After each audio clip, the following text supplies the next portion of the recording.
name of the Labour Party. An amendment has been proposed by the Minister.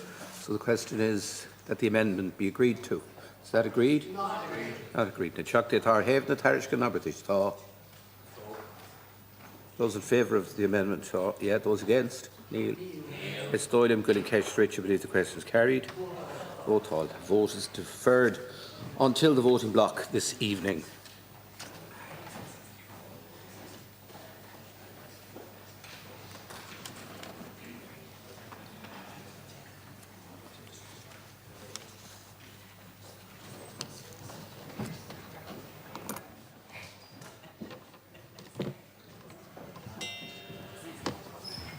Now, members, we'll proceed to take leaders' questions under Standing Order 36. We welcome Deputy Mary Lou McDonald, please. Taoibín TD. Taoiseach Fine Gael have been in government now for nearly 14 years, joined at the hip with Fianna Fáil for the last 8. We're on the eve of a general election and we still have a very serious crisis in our hospitals and across the wider health service. On your watch, A&Es are dangerously overcrowded. The trolley crisis has become a year-round problem. Over 1 million people are waiting for treatment and care on waiting lists, while children with scoliosis and spina bifida wait and wait in agony for their operations. And all the soundbites and spin in the world can't hide that this persistent crisis is a result of bad policy and bad decisions by the Fine Gael-Fianna Fáil partnership. One of these bad decisions was your damaging recruitment embargo, or the pay and numbers strategy, as you now call it. You can call it what you will, but it means the same thing. In the midst of this crisis, hospitals and other services across the system can't hire the frontline staff that they so desperately need. But the story gets worse, Taoiseach, because whilst you prevent the recruitment of permanent staff into the health service, your spending on agency staff has gone through the roof. New figures provided to my colleague David Cullinan this morning showed that government spending on agency staff has nearly doubled, ballooning from €350 million in 2019 to €650 million in 2023. Staggering stuff, Taoiseach. During that time, your government abolished 2,000 permanent nursing and midwifery posts, and all the while you spend €146 million on agency nurses, money that would have in fact delivered more than the 2,000 permanent nurses into the system. So you chose temporary staffing, even when hiring nurses into permanent positions was cheaper. And just think about that for a second, because the mind boggles. More expensive temporary staff instead of less expensive permanent staffing at a time when our services desperately need permanent staff. How incompetent is that? How do you defend that use of public money? And there's more, Taoiseach, because this morning's figures also show that your spending on outsourcing of administration and management in the HSE has trebled in the last 5 years, shooting up from €29 million in 2019 to €86 million. Your spending on agency staff is a runaway train, making a mockery of public spending controls. It's not only a massive waste, it further destabilises our health service already in crisis, and it shows again that Fine Gael and Fianna Fáil cannot be trusted to spend public money wisely, competently, or in the best interests of the people. Mar thuaire an méadúas cuimse tá déanta an rialtas cotchicas Iran ó síneachta sa Chereví Sláinte Rocky an Gaircéim in Ulcas. So, Taoiseach, your actions are in fact prolonging the crisis in our health service. How do you explain this ballooning in costs for agency staff? How do you defend the runaway costs for agency staff, leaving the health system with an ongoing staffing crisis and making private companies very, very rich? Thank you very much to Deputy McDonald for raising important issues in relation to our health service, recruitment into our health service, and of course the reason we talk about numbers of people working in our health service is because we all want to see improved patient outcomes, improved patient wait times, and I might dwell on that in a moment. I suppose there's a bit of context that is important when we're discussing health services, health recruitment and the health budget, because the government recently announced €25.8 billion of a budget for the delivery of health services next year. €25.8 billion, the highest budget for health ever in the history of the state. It represents an increase of over 43% from when this government came to office. So when this government came to office, we were spending $18.1 billion on health. We're now spending $25.8 billion in health. So it is important that we actually have some context in terms of the huge levels of investment of public money that we're putting in. And what this has resulted in is, as a result of August of this year, there are now nearly 27,901 to be precise, more staff working in the Irish public health service, we'll do a private, than there were at the beginning of 2020.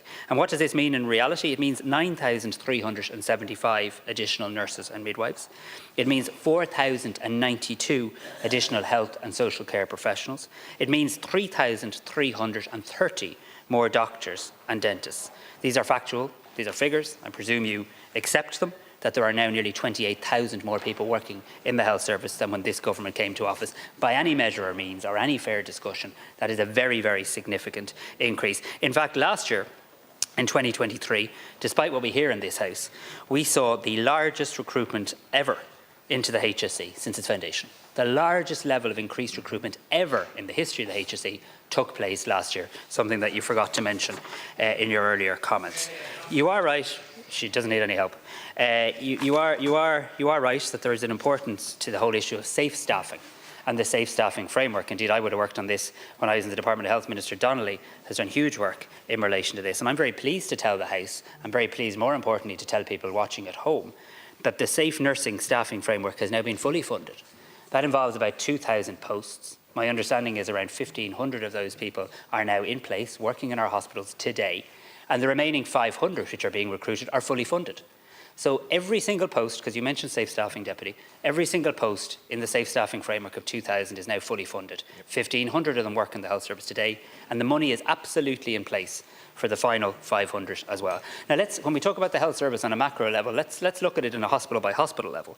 So if you look at St Vincent's University Hospital, not too far from here, there's been a 49% increase in the number of nurses and midwives working in that hospital now than when this government came to office. Again, percentages can be misleading. That's 498 extra nurses working in St Vincent's now than before this government came to office. Tala Hospital, again not too far from here, 53% increase in nurse numbers. That's 521 more nurses. Cork University Hospital, 599 more nurses. The Mater, in your own constituency, a Deputy, 488 more nurses working there in the hospital in your constituency since this government came to office than before. And in Waterford, in the southeast, a 51% increase, 381 more nurses. This is having a positive impact. I accept wait times can still be too long. So does the Minister. We're driving them down.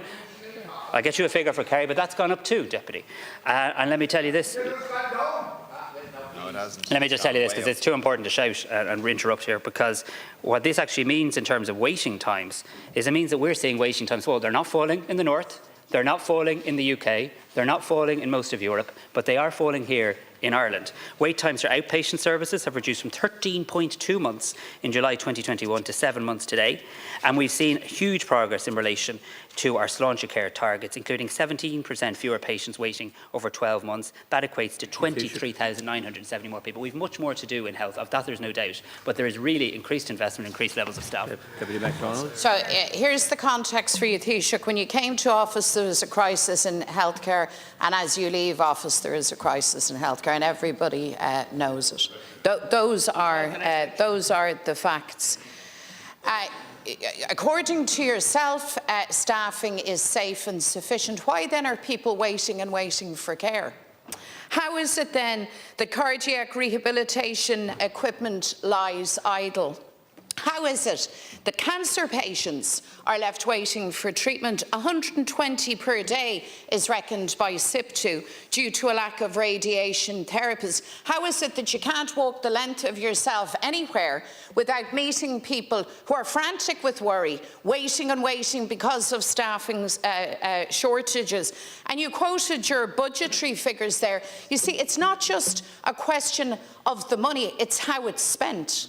Notably, you didn't address the core of my question, which is a runaway train on agency spending, which is inefficient, which means that the permanent need within the system is never properly addressed, even though it is more cost-effective to take on permanent staff. So when you take to your feet, Taoiseach, please defend for us, if you can, how it is that €650 million is the figure on agency spend, and you hire agency temporary staff instead of permanent staff, even though that's a more cost-effective option. Taoiseach, please. So, Deputy, it's simply not true to say we're not hiring permanent staff, and I just went through in quite a lot of detail the fact that there's 27,901 more people working in the Irish Public Health Service now than when this government came to office. And I went through, with the cacophony of noise, it's hard to concentrate. I went through, including your own local hospital in the Mater, the material difference that that's made in terms of hundreds of additional nurses working on the ground, thousands of extra doctors, thousands of extra healthcare professionals. You can say all that, Deputy, and you can acknowledge that to be true, and also say that yes, there are still pinch points, and yes, there is still more to do. In relation to agency, I guarantee you, if the Minister for Health tomorrow said we're not doing any more agency despite all this recruitment, your deputies would be writing to me saying, what about this and what about that? There's always a need for flexibility and agility when it's hard to fill posts. We are recruiting record levels more than ever, and we have set a target of a 2/3 reduction in agency staff in 2025. Now, you made a very important point that I do want to deal with directly about radiation therapists and cancer treatment, because this is a real issue, and I thank you for raising it. There are vacancies when it comes to radiation therapists in our radiation oncology centres. These vacant posts are still available to be recruited. In other words, they're funded posts. There's been a recent independent review of radiation therapist professionals, published recommendations, and we're working very closely because these posts are funded and we want to fill them quickly.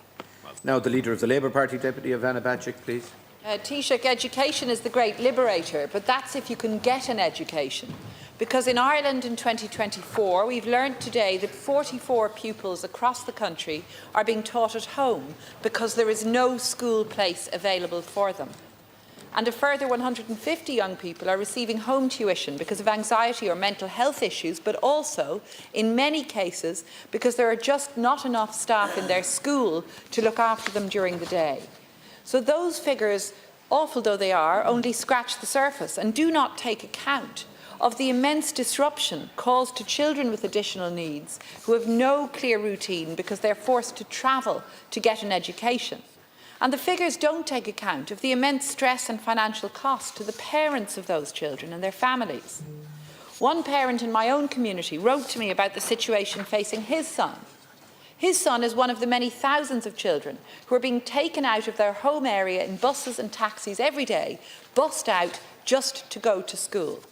He said of the lack of resources for children with additional needs that this has transformed some special schools into nothing more than containment facilities to try to manage behaviours of children, not educators, not educational spaces.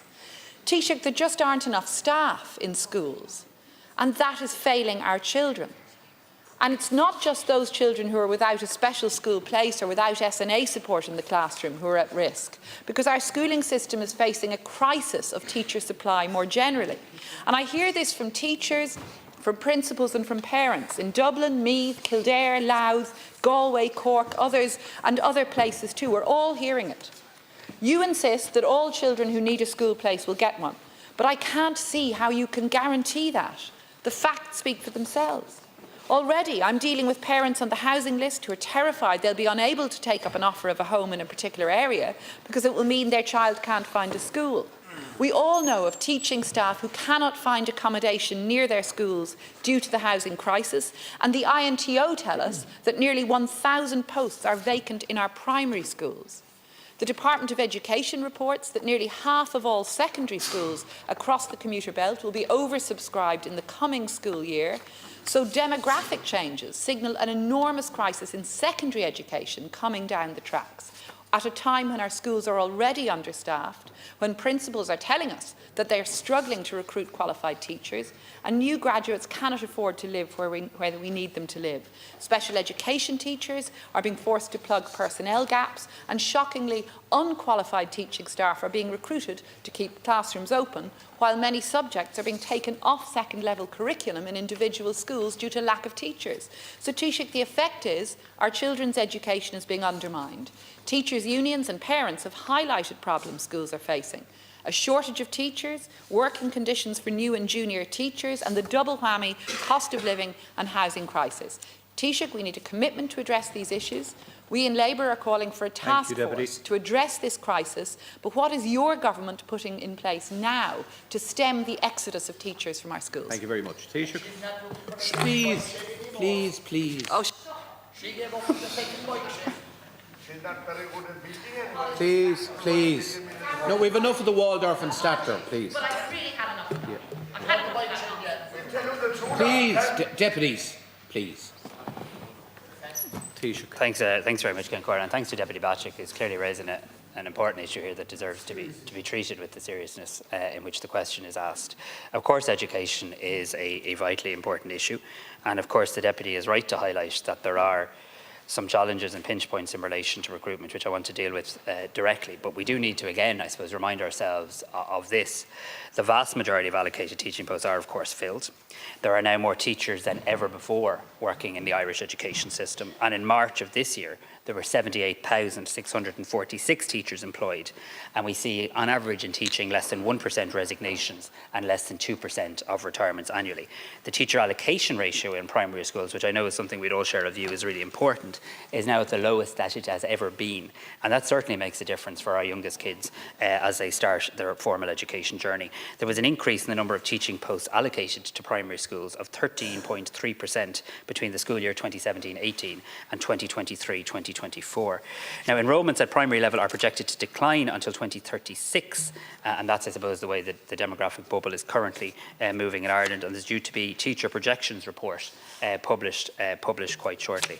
The Deputy is right, though, and we can't wish away some of the challenges that do exist here, because there are areas of high demand, and indeed I live in one, where there has been significant growth in population. And as a result, we have been working really hard to try and expand school capacity. As a result of that, since this government came to office, in 2020, we've invested around 4.5 billion in schools throughout the country, and we've seen around 800 school building projects completed and 300 other projects under construction.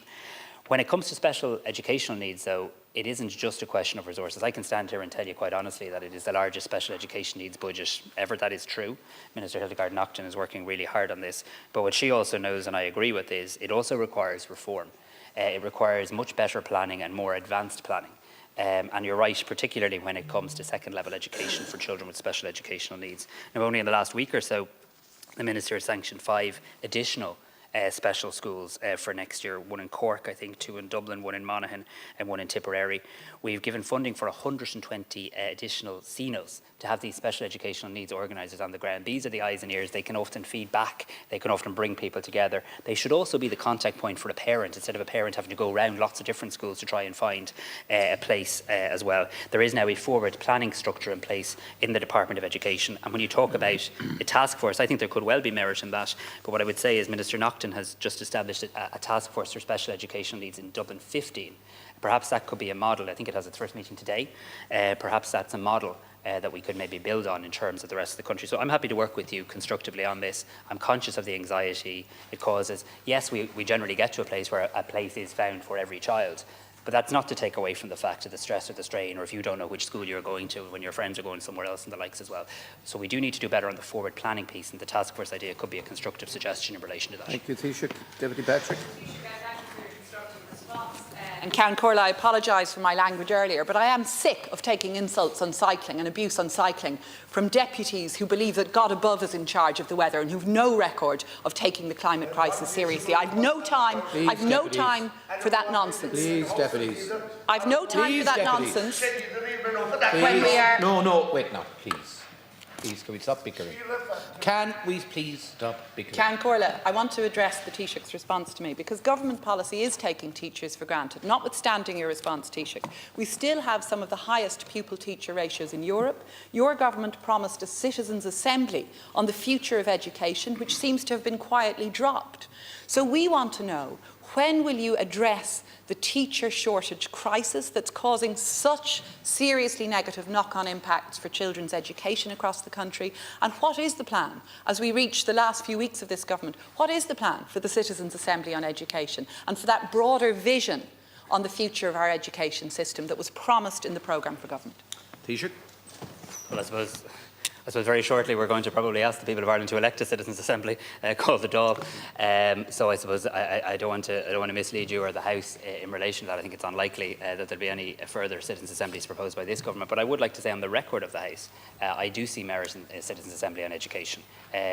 I think we've had quite a lot of them. I'm not a big fan of many more, is my truthful view of the world, but I do think there's so many complexities and important issues in education that it would be good to bring together people to tease through those issues. And I'm sure we'll all have a chance to outline our respective positions on that in the time ahead. We're certainly not taking teachers for granted, though.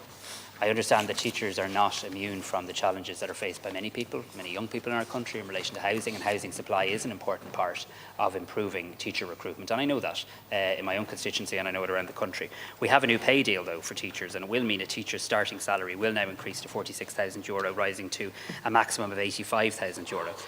This does compare well internationally, but I know the cost of living pressures in Ireland are real too. We've seen over 3,700 newly qualified teachers registered with the Teaching Council in 2024. We now have over 123,000 now on the register. But I do think when it comes to enrolments, admissions, better planning, centralised planning processes, forward planning on special educational needs is the way to go. And I think Minister Naughton's D15 task force has an important role to play.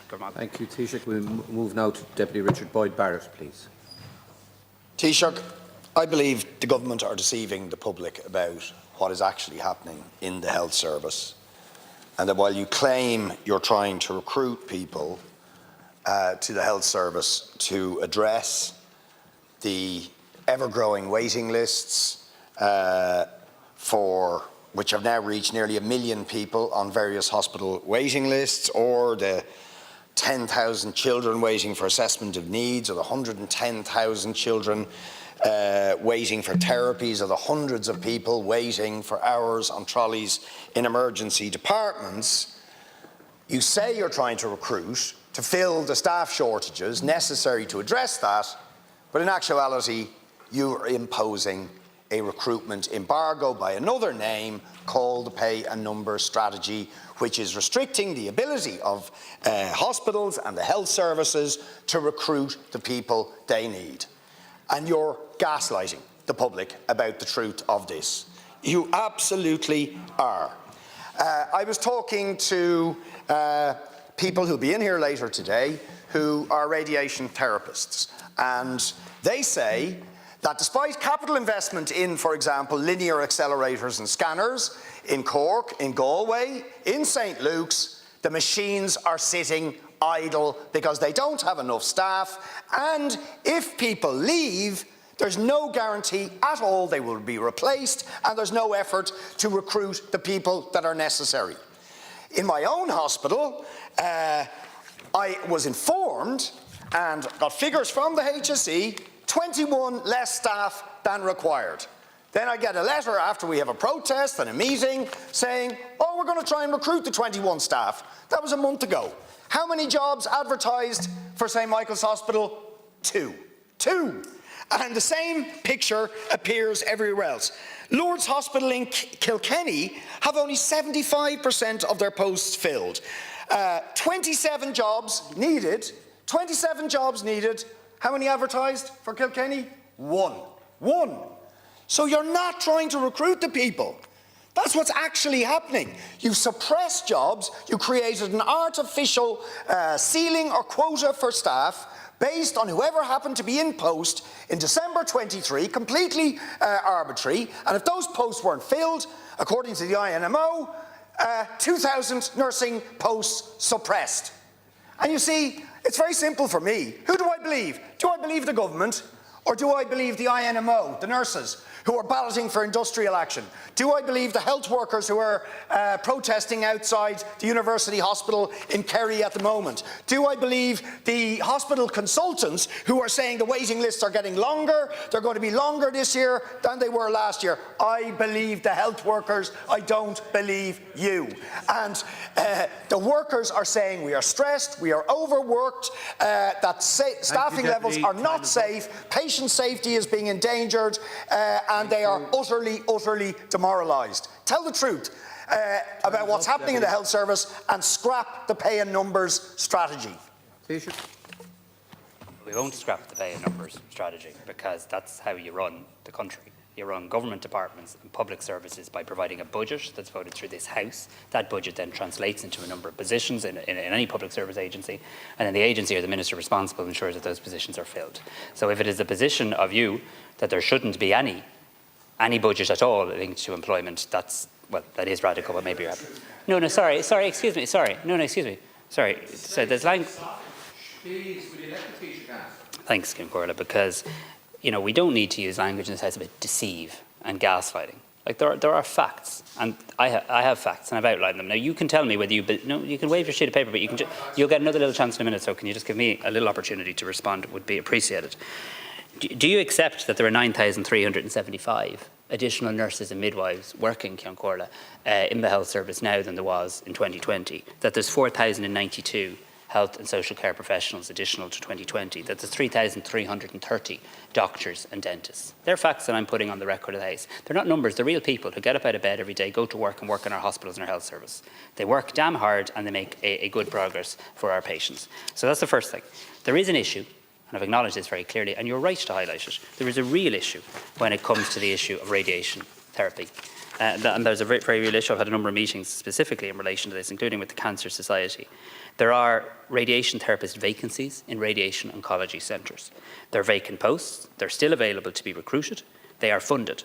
Now, measures have been taken to address international recruitment of radiation therapists, including a recent change to CORU's requirements for practice hours to bring Ireland into line with international practice. Additional training places were introduced for radiation therapists during the last academic year. There's plans to further expand courses in Trinity College Dublin and University College Cork to meet expected future demand. And funding for advanced practice posts for radiation therapists was recently announced in Budget 2025. So I accept fully there are real challenges when it comes to radiation therapy. And your point about equipment that is there that could be further utilised, could we fill these posts, is true. And that's something that the Minister and the Government are working on, and I've outlined what we're trying to do in relation to that. When it comes to waiting lists, though, you're not acknowledging facts either. I mean, countries across Europe are reporting increased pressure on waiting lists. In England, waiting lists climbed to 7.6 million by June 2024. That means inpatient day case hospital waiting lists have climbed 80% in England since the start of the pandemic. In Northern Ireland, we've seen on a per capita basis, the figures effectively double the comparable figure for Ireland. Scotland, waiting lists have increased by 96%. Here in Ireland, waiting lists have now fallen for 2 years in a row. Waiting times have fallen for 2 years in a row. That's what doctors will tell you. They'll also tell you that they're too high, and we agree with that too, and we want to continue to make progress in relation to that. But you have to have an honest debate. You want to talk about truth, you have to have an honest debate. Waiting times are falling. Staff numbers are increasing.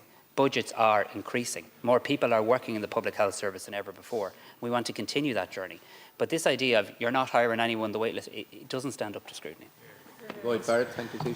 Of course the numbers are growing. Our population is growing and the need is growing. So baffling people with figures that are out of context doesn't tell you the real truth. Waiting lists are not falling, according to the hospital consultants that you mentioned. They're saying they're going to increase by 11% this year. So that we'll have 746,000 people waiting for outpatient appointments and just under 1 million waiting for hospital appointments. I suppose you think the waiting list for assessment of needs or for therapies are not facts either, do you?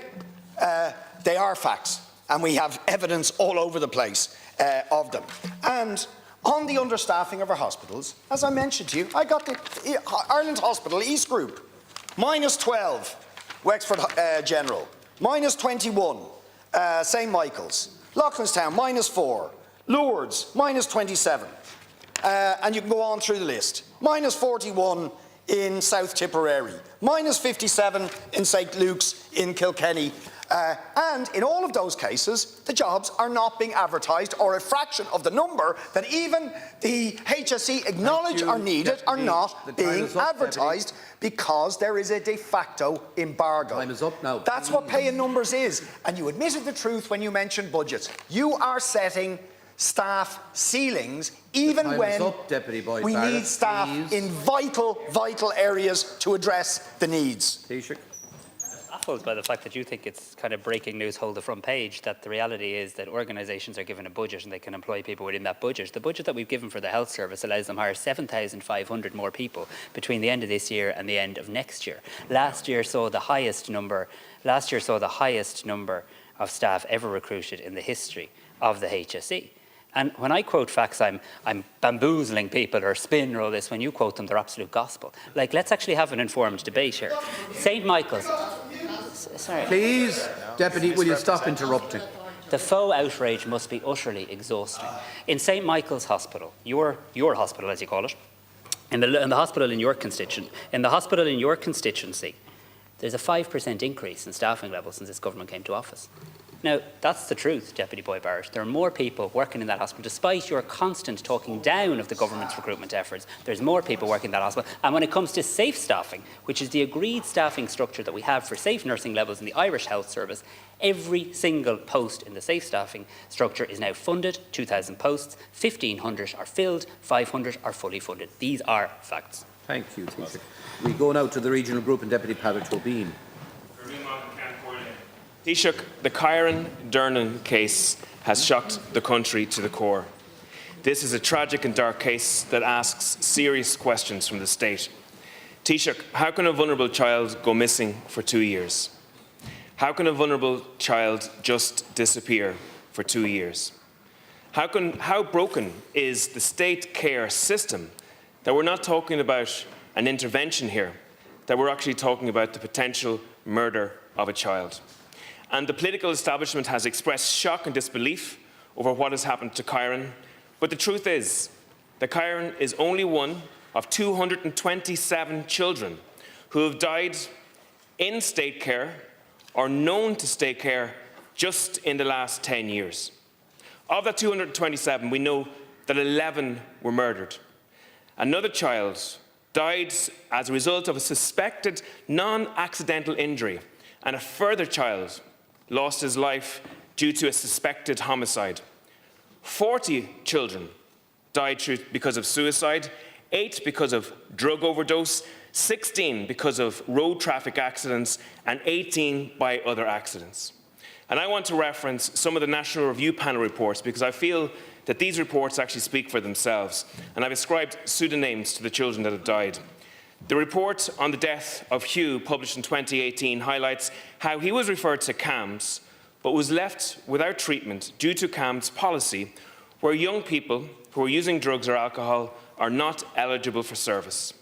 Hugh died at the age of 16 from a drug overdose. Niamh, whose report was published in 2019, died at the age of 15 by suicide. She too was deemed ineligible by CAMHS. I want to mention Ava also. She was a victim of child sexual abuse. The abuse occurred in one Tusla area, and she lived in a different area. Area 1 believes that Area 2 was speaking to her about the allegation, and Area 2 believes that Area 1 was doing it. And I quote from the report, "This ultimately meant that nobody in Tusla spoke to Ava about the alleged experience of sexual abuse. CAMHS discharged her after the second appointment, as they had no evidence of mental illness. She went missing at the age of 14 and her body was found a few days later." The report on the death of Luke is heartbreaking. He experienced sexual abuse as a child. His father died at the age of 9.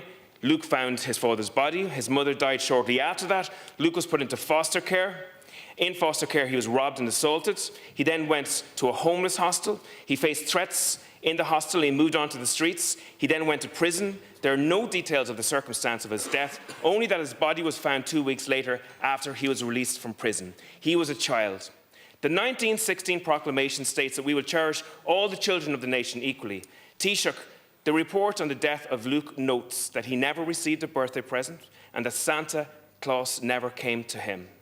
Will you demand that the Minister for Children Tusla and CAMS are brought to the Children's Committee in light of the shocking case of Kyron Dernan and the hundreds of other children who have lost their lives in this state in the last 10 years.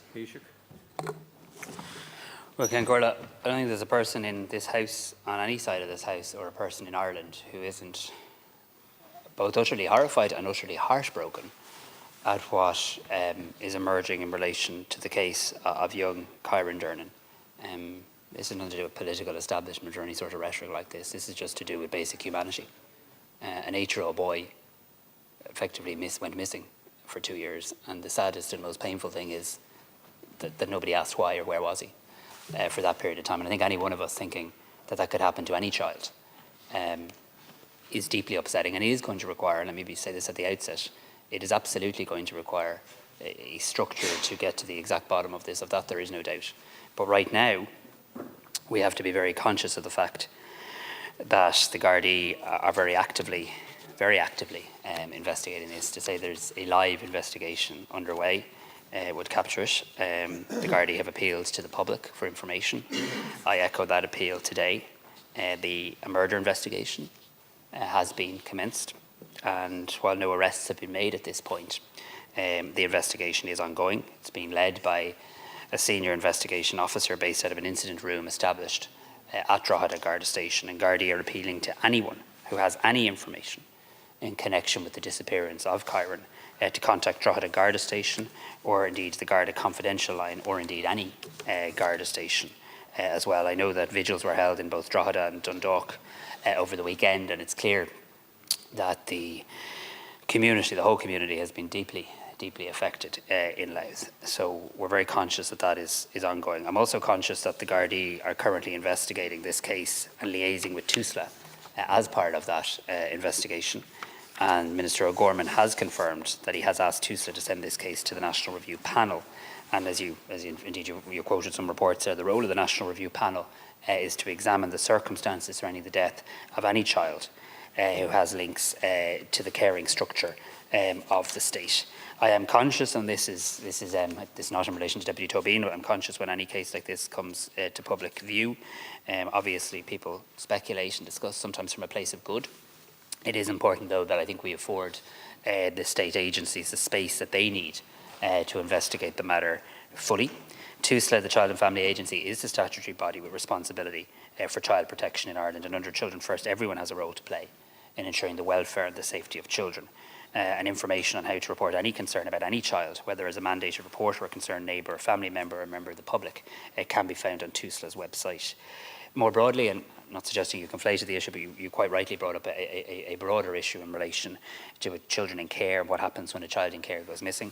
Tusla has advised that they prepare an absence management plan for each child in care, and this plan is a tool to manage the risk in the event of a child going missing. Perhaps I can come back in on that in my second answer, but I'm sure the Oireachtas Children's Committee will, in due course, wish to discuss this issue. First of all, Taoiseach, you haven't addressed the question that I asked in relation to this. This is the case that many of these deaths are as a result of a failure of state care. And I'll give you other examples. The government is using special emergency arrangements at the moment to accommodate children. These are often unregulated, rented accommodations provided by third parties with questionable vetting standards. Children are going missing every month, and these children are being exposed to sexual exploitations. I have raised these cases practically every month for the last 5 years in this House, as have other organisations across the country. Shockingly, Judge Sims sent a report to the Minister for Children, which actually details cases. The Minister for Children shredded these reports stating GDPR reasons, and actually the government reported Judge Sims to his superiors for raising his head above the parapet on this situation. You know, Minister O'Gorman cut funding for the Child Law Project just recently. They provide transparency on the operation of the childcare system in the courts. Taoiseach, you said that you want to make this country the best country in Europe to be a child, but for thousands of children across this country, it is the polar opposite of that. And I would ask you, it is really important that we get to the heart of the dysfunction, the fatal dysfunction that exists in our childcare system currently in this country. And will you ask for the Minister for Tusla and CAMS to be brought before the Children's Committee to focus on this fatal dysfunction? It's not my job to order the business of an Oireachtas committee. I'm sure you're well. I'm sure you're. Please, Deputy. You're asking me a question as a Taoiseach. I'm going to respond to it if that's all right. And firstly, Minister O'Gorman is a good person who works hard and does a good job. So I don't like the aspersion cast on him in the constant framing of your questions, quite frankly. And I'm not going to. Of course, I'm going to use the time available to me when you raise the case of Kieran Durnan to put on the record of this House the extreme concern of government, and I think this House. And I think that's an appropriate thing to do. You are right in relation to the need to reduce our reliance on the special emergency arrangements in relation to the accommodation for children in care. I agree with that. TUSA's strategic plan on residential care does outline plans to increase residential care capacity, and TUSA does continue to progress a number of measures to secure residential care capacity. We have seen an increase to the foster care allowance in 2024. We've seen a further increase in that allowance scheduled to take effect in November.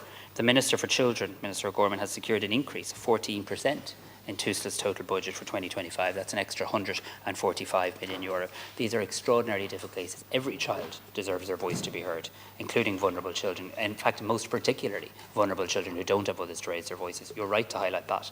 But I just don't wish the two issues in relation. We don't yet know the facts. We need to know the facts in relation to the horrific situation that's now emerging, the heartbreaking situation in relation to Kieran Durnan. Thank you, Taoiseach. That concludes Leaders' questions.